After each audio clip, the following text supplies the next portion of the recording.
നമസ്കാരം. ഇടുക്കി ഡാം ഉടൻ തുറക്കുമോ? കഴിഞ്ഞ 2 ദിവസമായി തുടരുന്ന ആശങ്കയ്ക്ക് താൽക്കാലിക ഇടവേളയാണ്.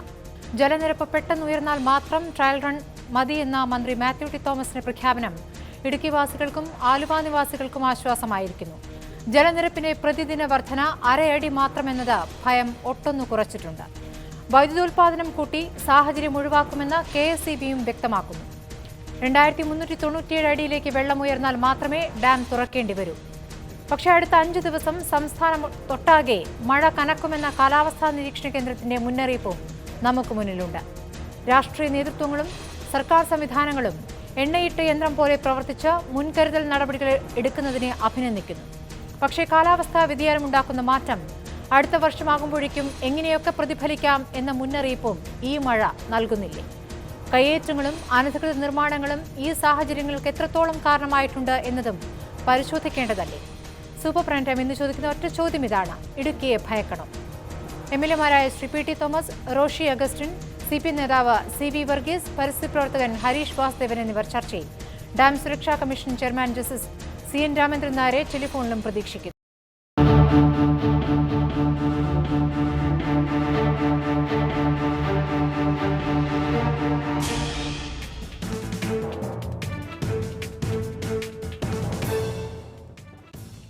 ഇടുക്കിയെ ഭയക്കണോ? സൂപ്പർ പ്രൈം ടൈം ചർച്ചയിലേക്ക് കിടക്കുകയാണ്.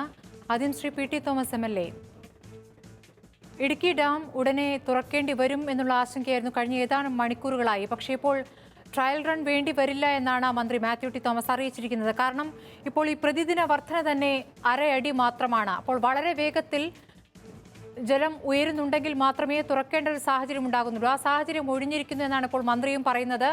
KSEBയും സമാനമായ നിലപാട് വ്യക്തമാക്കുന്നു. അപ്പോൾ നിലവിൽ ആശങ്കയ്ക്ക് അടിസ്ഥാനമില്ല എന്ന് ഈ മണിക്കൂറിൽ പറയാമോ?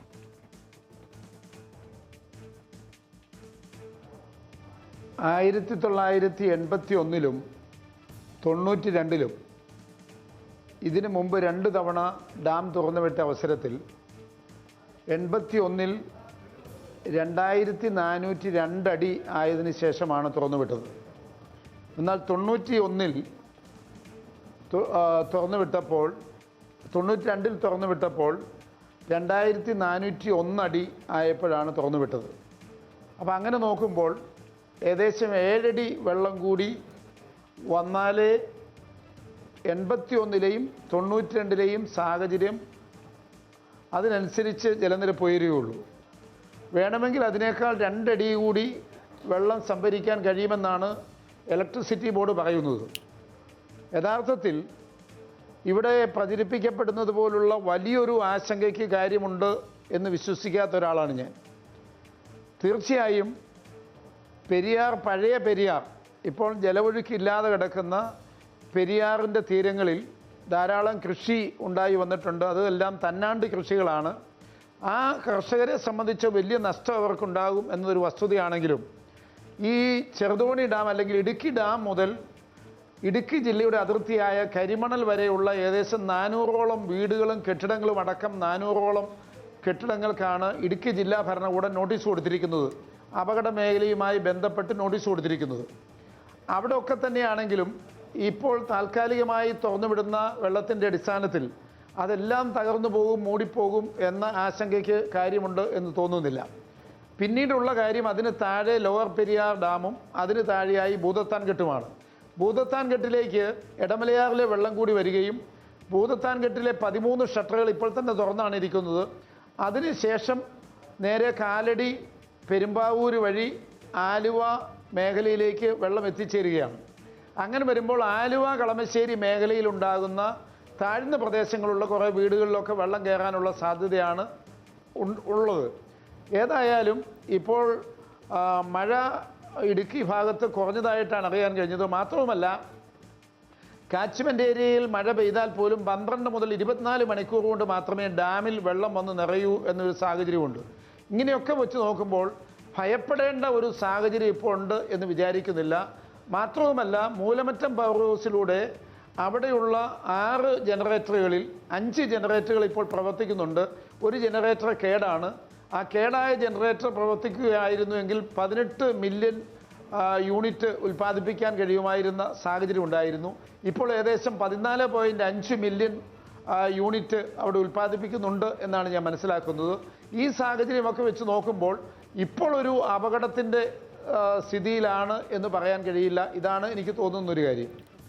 ശ്രീ CV അഗസ്റ്റിൻ, ഇതിപ്പോൾ നിലവിലെ മഴയുടെ സാഹചര്യം, വൃഷ്ടിപ്രദേശത്ത് ശക്തമായ മഴയില്ല, അതുകൊണ്ട് തന്നെ ഇപ്പോൾ ആശങ്കപ്പെടേണ്ട എന്താണ് നിലവിലെ സാഹചര്യം. പക്ഷേ ആ കാര്യങ്ങൾ മാറാനുള്ള സാധ്യതയുമുണ്ട്. കാരണം ഇപ്പോൾ 5 ദിവസം സംസ്ഥാനത്തൊട്ടാകെ ശക്തമായ മഴയായിരിക്കുമെന്നുള്ളതാണ് കാലാവസ്ഥാ നിരീക്ഷണ കേന്ദ്രത്തിൻ്റെ മുന്നറിയിപ്പ്. അത് സ്വാഭാവികമായും ഇടുക്കിയിലും അതുപോലെ ശക്തമായ മഴ പെയ്യാനുള്ള സാധ്യതയുണ്ട്. ഇപ്പോൾ വളരെ കുറച്ചു മാത്രമാണ് ജലനിരപ്പ് ഉയരുന്നത്. പ്രതിദിന വർധന 1/2 അടി മാത്രം എന്നുള്ളത് ആശ്വാസകരം തന്നെയാണ്. പക്ഷേ അടുത്ത 2 ദിവസവും ആ നിലയ്ക്ക് തന്നെ തുടരും എന്ന് നമുക്ക് ഈ സമയത്ത് സമാധാനിക്കാൻ പറ്റുമോ Shri CV Augustine?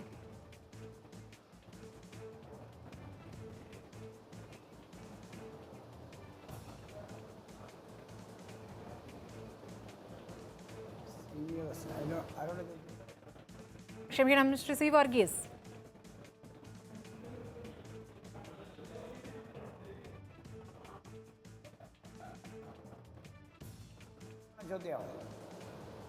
Hello Shri Varghese കേൾക്കാമോ? ഹലോ ശ്രീ വർഗീസ് കേൾക്കാമോ? എന്നോടാണ് ചോദിച്ചത്? അതെ അതെ. CV പറയുന്നത് CV ആണ്. ശ്രീ CV വർഗീസ് താങ്കളോടാണ് ചോദ്യം. 81-ലും 81-ലും 92-ലും ഇവിടെ ഇപ്പോഴത്തെ ഒരു ആശങ്കയിൽ യാതൊരുവിധമായ ഡാം തുറന്നു വിടുന്നതായി ബന്ധപ്പെടുത്തി ജനങ്ങൾക്ക് ആശങ്ക ഉണ്ടാകേണ്ടതോ തുറന്നു വിടേണ്ടതായ യാതൊരു സാഹചര്യവും ഇല്ല എന്നുള്ള ഗവൺമെൻറ്റിൻ്റെ വീക്ഷണം ഏറ്റവും ശരിയായ അർത്ഥത്തിലാണ് എടുക്കുന്നത്. കാരണം ഇതിനു മുമ്പ് 84-ലും 92-ലും തുറന്നു വിടുമ്പോൾ ഉണ്ടായിരുന്നതിനേക്കാൾ കൂടുതൽ എല്ലാവിധമായ ശാസ്ത്ര സാങ്കേതിക സംവിധാനങ്ങളും നമുക്ക് വികസിപ്പിക്കാൻ വേണ്ടി കഴിഞ്ഞിട്ടുണ്ട്.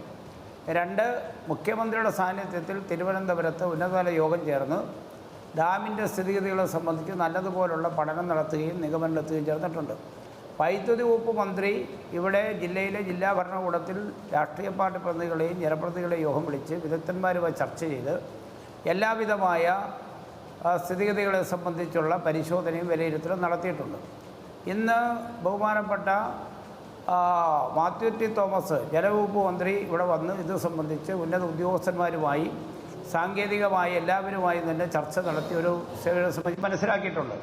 മറ്റൊരു കാര്യമുള്ളത്, ഇപ്പോഴേതെങ്കിലും രൂപത്തിൽ ഡാം തുറന്നു വിടേണ്ടതായ യാതൊരുവിധമായ സാഹചര്യത്തിലും ഇല്ല എന്നുള്ളത് വളരെ കൃത്യമായിട്ടുള്ള ഒരു പഠനത്തിൻ്റെ അടിസ്ഥാനത്തിലാണ് വൈദ്യുതി വകുപ്പും ഗവൺമെൻറ്റും ഒരു നിഗമനത്തിൽ എത്തിയിട്ടുള്ളത് എന്നാണ് ഞാൻ മനസ്സിലാക്കുന്നത്.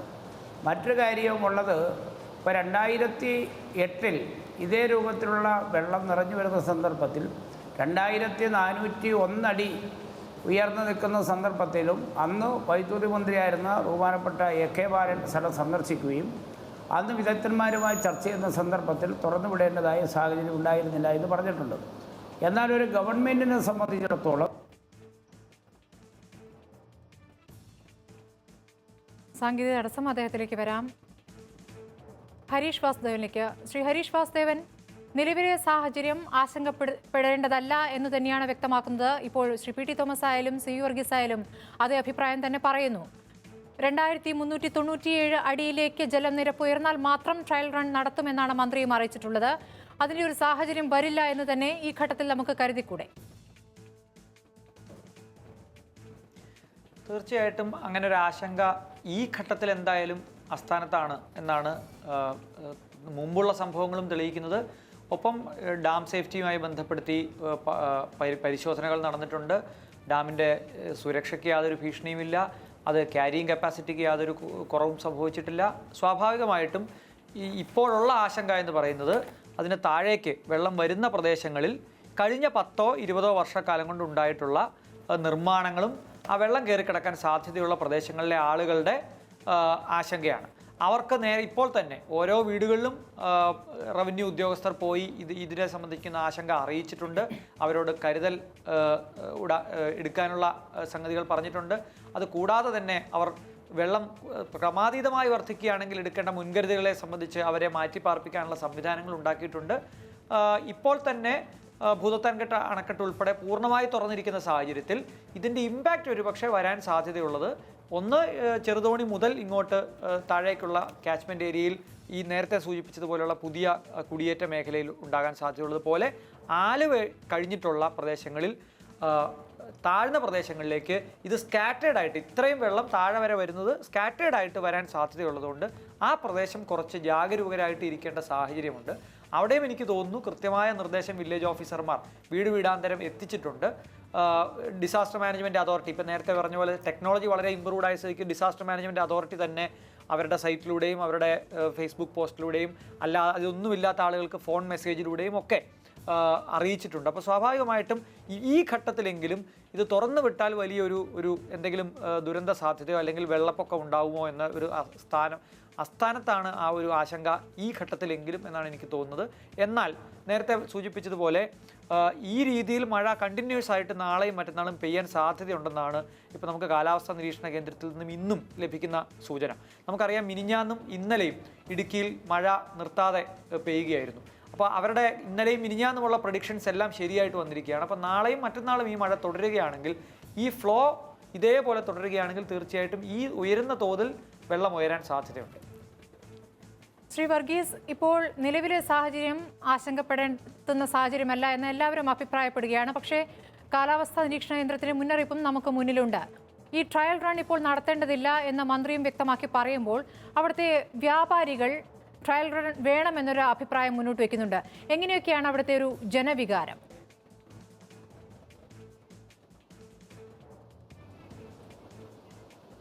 ജനവികാരമെന്ന് പറയുന്നത് ഒരു കാര്യമുള്ളത്, ചില കാര്യങ്ങൾ കേട്ടാൽ ചില ആളുകളൊരു സ്വാഭാവികമായും ചില ആശങ്ക പ്രകടിപ്പിക്കപ്പെടുക എന്നുള്ളതൊക്കെ സ്വാഭാവികമാണ്.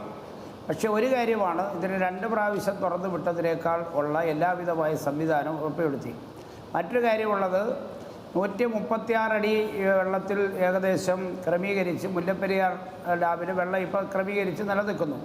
മറ്റൊരു കാര്യമുള്ളത്, മുല്ലപ്പെരിയാർ ഡാം കൂടെ തുറന്നു വിടുന്ന സാഹചര്യം ഉണ്ടാകുന്നൊരു സന്ദർഭം ഉണ്ടാകുന്നൊരു ഘട്ടത്തിലാണ് ഈ പറയുന്ന പോലെ ഏതെങ്കിലും രൂപത്തിൽ ഇടുക്കി ഡാമിലേക്ക് ക്രമാതീതമായി വെള്ളം ഒഴുകിയെത്താനുള്ളൊരു സാധ്യതയുള്ളത്. മറ്റു കാര്യമുള്ളത്, ഇനിയും ഭൂപ്രസ്ഥിതി കൂടുതലുള്ള പ്രദേശത്തേക്കാണ്. ഇനിയുമാണെങ്കിൽ പോലും അവശേഷിക്കുന്ന 2401 അതിനേക്കാൾ 2402 എത്തേണ്ടത്. എത്തുമ്പോൾ സ്വാഭാവികമായിട്ടാണ്. കാരണം 2401 വരെ 2008 വെള്ളം നിറഞ്ഞ സന്ദർഭത്തിൽ തുറന്നു വിടുന്നതിന് വേണ്ടിയുള്ള സമയം സ്വീകരിച്ചിരുന്നില്ല. മറ്റു കാര്യമുള്ളത്, ഇപ്പോൾ ഗവൺമെൻറ് ആവശ്യമായിട്ടുള്ള എല്ലാവിധമായ ക്രമീകരണം ഏർപ്പെടുത്തിയിരിക്കുന്നു. അതിൽ വന്നാലും ആവശ്യമായ ആളുകൾക്ക് ആവശ്യമായ സംവിധാനം ഉണ്ടാക്കുന്നു. പിന്നെ ഏതെങ്കിലും ഒരാളുകൾ 1-2 ആളുകൾക്ക് ട്രയൽ നടത്തി വരേണ്ടതാണെന്ന് പറയുന്നത് എന്തുകൊണ്ടാണ്? ഇതിനു മുമ്പ് തുറന്നു വിട്ടിരുന്ന പോലുള്ള സാഹചര്യമില്ല, സ്വാഭാവികമായിട്ടും ഉള്ളത്. അത് മാത്രമല്ല, 1992 5 ഷട്ടറും തുറന്നു വിട്ടിട്ടും ചെറുതോണി പാലത്തിലൂടെ 1 അടി ഉയർച്ചയിൽ മാത്രമാണ് വെള്ളം വന്ന് ഉയർന്നതെന്ന് പഴമക്കാർ പറയുന്നു. അപ്പോൾ സ്വാഭാവികമായും ഏതെങ്കിലും ഇപ്പോഴാവശ്യമായി വെള്ളം ഒഴുക്കി വിട്ടാൽ 5 അടി ഈ 5 ഷട്ടറും വളരെ വേഗം തുറക്കേണ്ടി വന്നാലും ഈ ഒരു സാഹചര്യത്തില്ല. മറ്റു കാര്യം ഗവൺമെൻറ് പറഞ്ഞിരിക്കുന്നത്, ബോർഡും പറഞ്ഞിരിക്കുന്നത്, അങ്ങനെ തുറക്കേണ്ടി വന്നാൽ 24 മണിക്കൂറിന് മുമ്പിൽ മുന്നറിയിപ്പ് കൊടുത്തേ തുറക്കുള്ളൂ. അത് മാത്രമല്ല, പകൽ സമയങ്ങളിൽ തുറക്കുള്ളൂ. യാതൊരു വിധമായ ആശങ്കയ്ക്കും അടിസ്ഥാനമില്ല എന്ന് പറയുന്ന സാഹചര്യത്തിൽ പിന്നെ ഇപ്പോൾ ഏതു സാഹചര്യത്തിലാണ് അവിടെ വ്യാപാരികൾ ഇതിലെ ട്രയൽ നടത്തണമെന്നുള്ള രൂപത്തിലേക്ക് എത്തുന്ന അറിയില്ല. കാരണം 92 തുറന്നു വിടുമ്പോൾ 1 അടി വെള്ളം കയറിയുള്ളൂ എന്ന് മാത്രമല്ല, ചെറുതോണി പാലത്തിൽ 1 അടിയിൽ കൂടുതൽ വെള്ളം ഉയർന്നിരുന്നില്ല എന്ന് അന്നത്തെ പഴമക്കാർ പറയുന്നു. സാഹചര്യത്തിൽ വലിയ മാറ്റങ്ങൾ വന്നിട്ടുണ്ട്, അതും പരിഗണിക്കേണ്ടി വരും. ശ്രീ വർഗീസ്, ഇപ്പോൾ നമ്മോടൊപ്പം ടെലിഫോൺ ലൈനിൽ ഡാം സുരക്ഷാ commission chairman justice CN Ramendran നായരുമുണ്ട്. ജസ്റ്റിസ് രാമേന്ദ്രൻ നായർ, ഇപ്പോൾ 2 തവണ ഇതിനു മുമ്പ് ഡാം തുറന്ന സാഹചര്യമുണ്ട്. 81-ലും 92-ലും. ആ ഘട്ടങ്ങളിലൊക്കെ 2402 അടിയിലും 2401 അടിയിലും ഒക്കെ എത്തുമ്പോഴാണ് ഈ തുറക്കുന്ന കാര്യത്തെക്കുറിച്ചുള്ള ആലോചന ഉണ്ടായിട്ടുള്ളത്. പക്ഷേ ഇപ്പോൾ 2398 അടിയിലേക്ക് എത്തിയാൽ തന്നെ ട്രയൽ റൺ വേണ്ടി വരും എന്ന് പറയുന്നത് എന്തുകൊണ്ടാണ്? എന്താണ് ഈ സാഹചര്യത്തിലുള്ള വ്യത്യാസം? അതിലൊരു കാരണം, ആലുവപ്പുഴയിലേക്കാണ് വെള്ളം എത്തേണ്ടത്. ആലുവപ്പുഴയിൽ ഇപ്പോൾ തന്നെ പല ഡാമുകളിൽ നിന്നുള്ള വെള്ളം വന്നുകൊണ്ടിരിക്കുകയാണ്. ഇപ്പം ഇടുക്കിയിലെ പോലെ തന്നെ നിറയാൻ 1.5 മീറ്റർ മാത്രം ബാക്കിയേ ഉള്ളൂ ഇടമലയാർ ഡാം. അതിൽ ധാരാളം സ്റ്റോറേജ് ഉള്ളതാണ്. ഇടമലയാർ തുറന്നപ്പോൾ 2013 ആലുവയിലെ താഴ്ന്ന പ്രദേശങ്ങളിൽ വെള്ളം കയറി. അപ്പോൾ ഗവൺമെന്റിന്റെ ആശങ്ക, ഇപ്പോൾ കല്ലാർകുട്ടിയിലെ വെള്ളം പാമ്പള ഡാമിൽ, അതായത് ലോവർ പെരിയാർ ഡാമിൽ നിറഞ്ഞ അത് അവിടുന്ന് വരുന്നു. അതുകൂടാതെ നേര്യമംഗലം പാറോസി എന്നുള്ള വെള്ളം തന്നെ ഈ ഡാമിൽ കൂടെ വന്നാണ് പുഴയിൽ പോകുന്നത്, ആലുവ പുഴയിലേക്ക് എത്തിച്ചേരുന്നത്.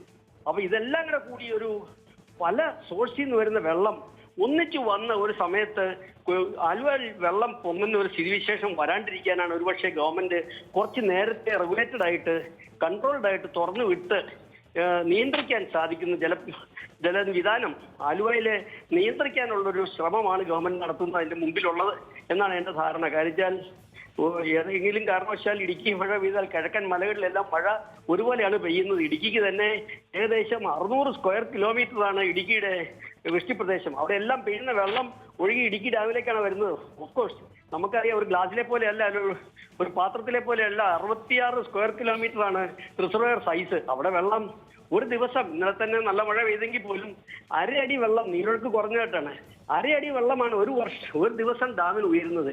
ഇനി ഇടുക്കിക്ക് 6 അടി ഉയരം കപ്പാസിറ്റി ഉണ്ട്. അതുപോലെ തന്നെ ലോവർ പെരിയാറിനും ഉണ്ട് ഒരു 1.5 മീറ്ററും കൂടെ നിറയാനായിട്ട്. അതുകൊണ്ട് 2 ഡാമും നിറഞ്ഞിട്ടില്ല. തൽക്കാലം യാതൊരു പ്രശ്നവും ആശങ്കയില്ല. 3-4 ദിവസത്തേക്ക് മഴ പെയ്താലും എനിക്ക് എൻ്റെ ഒരു ഫീലിംഗ് പ്രശ്നമൊന്നും ഉണ്ടാകില്ല എന്നുള്ളതാണ്. പക്ഷേ ഏതെങ്കിലും രീതിയിൽ അങ്ങനെ എല്ലാ ഡാമുകളിലെ വെള്ളം ഒന്നിച്ച് ആലുവയിലെത്തി ആലുവയിൽ ഒരു വലിയ ദുരിതം ഉണ്ടാകാണ്ടിരിക്കാനാണ് ഗവൺമെന്റ് ഇടുക്കിയിലെ വെള്ളം അങ്ങനെയാണെങ്കിൽ 2400 താഴെ വരുമ്പോൾ തന്നെ ഈ ചെറുതായിട്ട് നിയന്ത്രിതമായി തുറന്നു വിട്ട് ആലുവയിലെ ജലനിരപ്പ് കൺട്രോൾ ചെയ്യുക എന്നാണ് ഗവൺമെന്റിന്റെ ഉദ്ദേശം എന്നാണ് ഞാൻ മനസ്സിലാക്കുന്നത്. താങ്കളിലേക്ക് വരാം. ശ്രീ പി ടി തോമസ്, ഇതിപ്പോൾ നേരത്തെ 2 തവണ തുറന്നതിനോടുള്ള താരതമ്യം എല്ലാ ഘട്ടത്തിലും എല്ലാവരും നടത്തുകയാണ്.